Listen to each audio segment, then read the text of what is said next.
Good morning, everybody. Rev here this morning. It is Friday. We've come to the end of the work week for a lot of you. It is the 20th of August.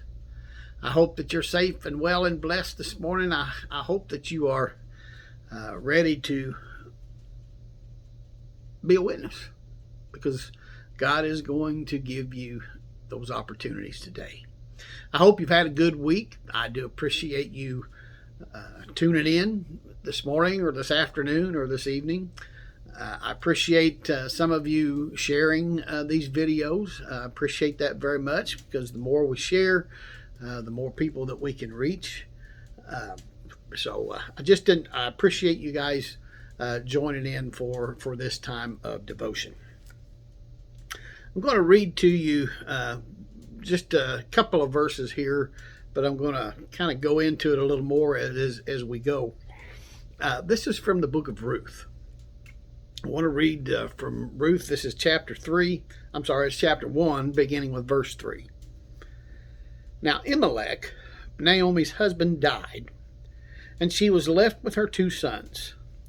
They married Moabite women, one named Orpah and the other Ruth.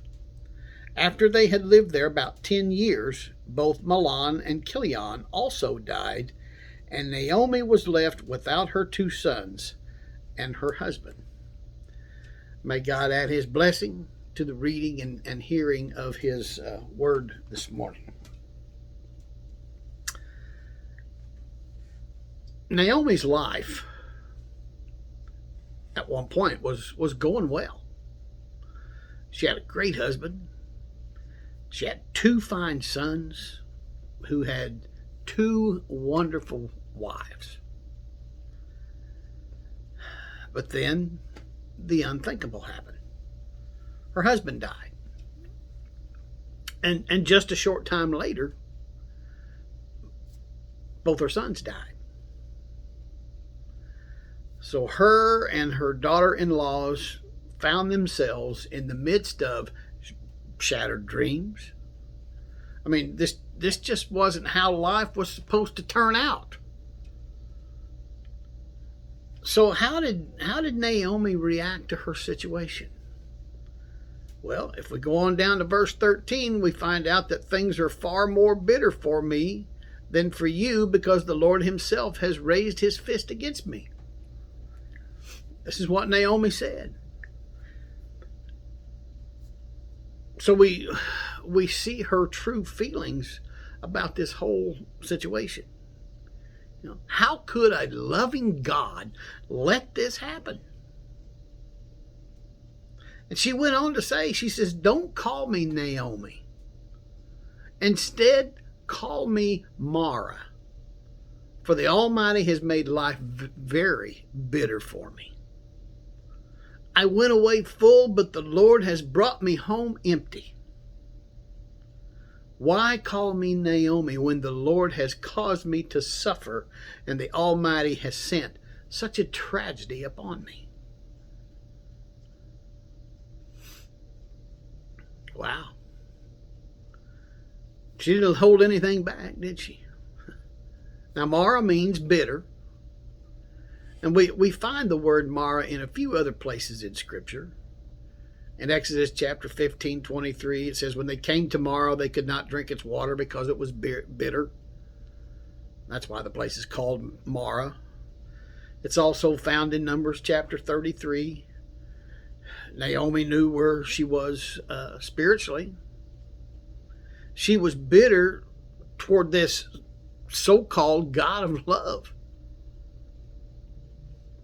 So how can I possibly reconcile this? I mean, there's no life insurance here. There's no widow's fine. You know, what's going to happen to me and my daughters? I'm sure that's all Naomi could think about. How am I going to be able to support myself and my daughters for the rest of my life? Well, we have nothing. You know, Scripture tells us that the rain falls on the righteous and the unrighteous.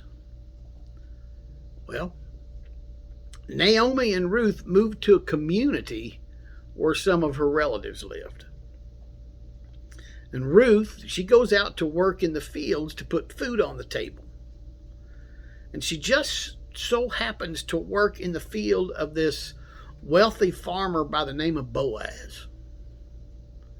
And when Ruth tells Naomi this, the first ray of hope penetrates her bitter heart. Even she can recognize the hand of God. And she told her mother-in-law, with whom she had worked, and said, "The man I worked with today is named Boaz." And then Naomi says to her daughter-in-law, "May the Lord bless him." Naomi told her daughter-in-law, "He is showing kindness to us as well as your dead husband." A Hebrew custom was for the next of kin to care for the widow in the family.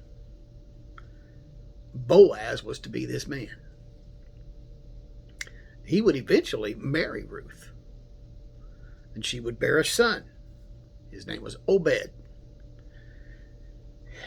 He would be the father of, come on guys, you know this, the father of Jesse, who was the father of David. Jesus would come from the same lineage.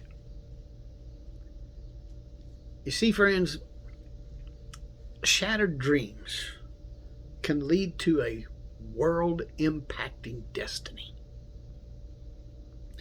But getting there is, excuse me, it's very often a process where we have to work through honest feelings before we can see the God who redeems even the most devastating shattered dreams.